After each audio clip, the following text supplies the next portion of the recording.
Првата идеја беше да направиме игра во бруталистички град. И еден од колегите, Марко, беше ние живееме во бруталистички град и решивме за тоа се дешава во Скопје со сите тие препознатливи градби наши што се. Алтернативна историја, кај што земјотресот се предизвика нешто друго.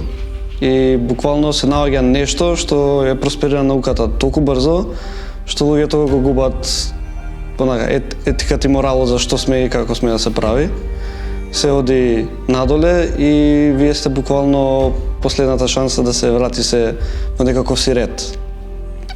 Значи, Скопје станува град на науката во една смисла, кај што се иде погрешно.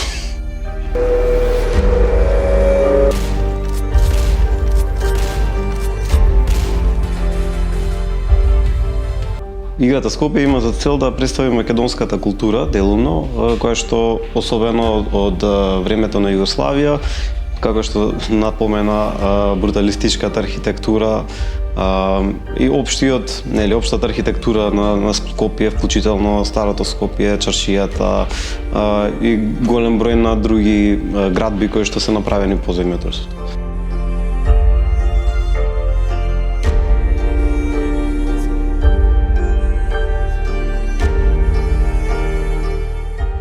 Скопје, сега се уште работиме со издавач, за таа ни помогна Фитер за да започнеме. Така што тешко е да се биде гейм девелопер, меѓутоа е нешто кое што доколку го сакате, е многу забавно и многу предизвикувачко.